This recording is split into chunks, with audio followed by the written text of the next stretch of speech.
মালদহে শরণার্থী শিবির থেকে অবশেষে সকলেই ফিরলেন বাড়ি। আজ মালদা ও জঙ্গিপুর পুলিশের যৌথ উদ্যোগে এসকর্ট করে ঘরছাড়াদের বাড়ি ফেরানো হয়।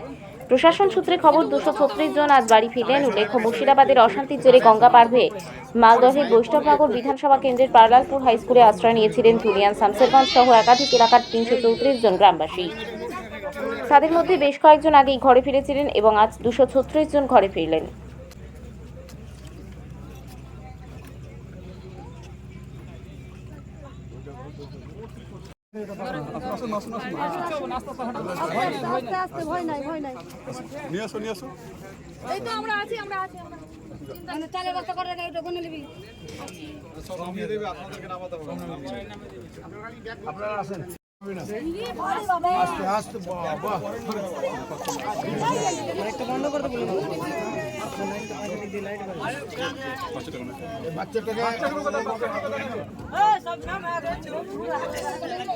নামেন আপনারা নামেন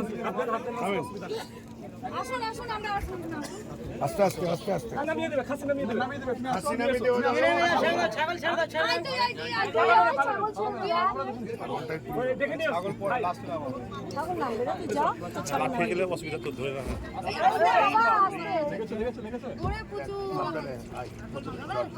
এক জায়গায় দাঁড়াবে উপরে। হ্যাঁ, এদিক ওদিক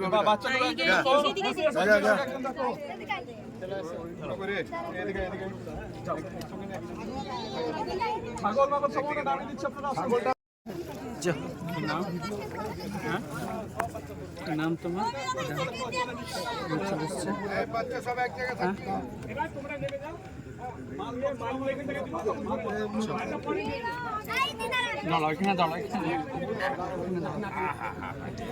এমএলএ সাহেব, বাচ্চাটা কার আপনার?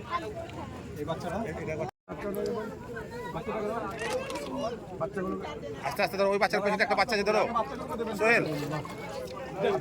বাচ্চা আমার কই? চলে আসে।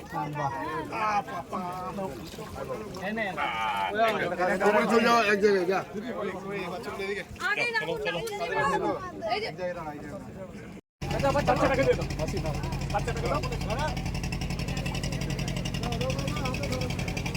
এটাকে রাখার ওইদিকে উঠছে নাকি? ওপার থেকে 293 জন ফিরল। ব্যবস্থা করা হয়েছে? ওখানে রিলিফ সেন্টার এমনি আছে, আর যার বাড়ি ঠিক আছে তার নিজের বাড়িতে থাকবে। ওখানে খাওয়ার জন্য মাস্ক কিচেন যেটা সেটা আছে অলরেডি। আর রিলিফ সিভিল সাইড থেকে দেওয়া হবে, আমাদের এন্ডের থেকে যেটা যার বাড়ি ড্যামেজ হচ্ছে তাকে 10,000 টাকা করে দেওয়া হবে আপাতত ইন্টারিম রিলিফ হিসাবে।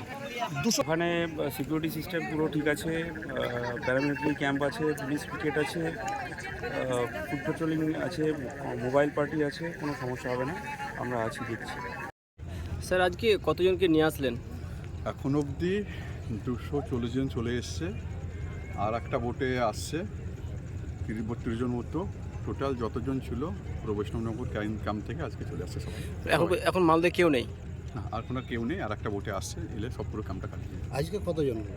টোটাল এরা ধুলিয়ানের বিভিন্ন জায়গার মানুষ। স্যার সম্প্রীতি বার্তা নিয়ে কিছু বলুন। দেখুন, ধুলিয়ানের মানুষ সম্প্রীতিপ্রীতির মানুষ। 11 তারিখের আগে ধুলিয়ানে এরকম ঘটনা কখনো ঘটেনি। কিছু দুষ্কৃতী এটা করেছে, সব দিক থেকে বলা হয়েছে, এবং প্রশাসনের দিক থেকে যারা অপরাধী তাদেরকে আইডেন্টিফাইড করে তাদেরকে অ্যারেস্ট করা হচ্ছে। অলরেডি 300-র কাছাকাছি অ্যারেস্ট হয়েছে। যারা অপরাধী, যারা অন্যায়টা করেছে তারা অবশ্যই শাস্তি পাবে, আমরা সব পক্ষের মানুষ চাইছি। এবং যারা অপরাধী নয় তাদের নার্ভাস হওয়ার কোনো কারণ নেই, তাদের কিছু হবে না। এবং ধুলিয়ানে আস্তে আস্তে দেখতে পাচ্ছেন দোকানও খুলে গেছে, যারা আতঙ্কিত হয়ে যারা চলে গেছিলো তারাও সব চলে এসছে। আস্তে আস্তে সব পুরো শান্তি ফিরে যাচ্ছে, কারণ ধুলিয়ানের মানুষের ইন্টারনাল প্রপার্টি হচ্ছে সম্প্রীতির পক্ষে, কারণ এর আগে কখনো এরকম কমিউনাল টেনশন ঘটেনি ধুলিয়ানে। দাদা, আমরা দেখলাম যে কিছু মিডিয়া ধুলিয়ান পৌরসভার চেয়ারম্যানের নাম দিয়ে একটা এর আগে ওয়াকফ বিলের বিরুদ্ধে সে প্রতিবাদের সবাই ভাষণ দিয়েছিল, সেই ভাষণটাকে অন্যভাবে পেশ করে তাকে নাকি বদনাম করার চেষ্টা করছে। এই নিয়ে আমি এই ব্যাপারটা জানি না, কিন্তু অনেক মিডিয়া, সব নয়, ঠিক আছে, কিছু হুইসপারিং ক্যাম্পিং চালাচ্ছে, ফেক নিউজ চালাচ্ছে, তাদেরকেও আমি অনুরোধ করব যে শান্তি ফেক নিউজের মাধ্যমেও অনেক সময় মানুষ বিভ্রান্ত হয়ে যাচ্ছে, মানুষকে বিভ্রান্ত করবেন না, যারা করছেন সবাই করছেন, তাদেরকে আমি ওটা অনুরোধ করবো যাতে ফেক নিউজ যেন না ছড়ানো হয়। আর এক শ্রেণীর মানুষ যে বিএসএফ ক্যাম্পের স্থায়ী ক্যাম্প চাইছে, এটা নিয়ে কি বলবেন? সেটা কেউ চাইতেই পারে, সেটা অ্যাডমিনিস্ট্রেশনের ম্যাটার, অ্যাডমিনিস্ট্রেশন দেখে নিয়ে সরকারি তরফ থেকে ওনাদের জন্য ওয়েট করা হচ্ছিল, বাড়ি থেকে আরম্ভ করে যা যা ক্ষতিপূরণ হয়েছে তা অ্যাডমিনিস্ট্রেশন লেভেলে অ্যাসেসমেন্ট করা হয়েছে, তাদের প্রক্রিয়া হয়তো কাল থেকে চালু হয়ে যাবে, হয়তো কাল থেকে চালু হয়ে যাবে। সেটা অ্যাডমিনিস্ট্রেশনের পার্টকে জিজ্ঞাসা করুন, তারা আরও ডিটেলসে বলতে পারবে।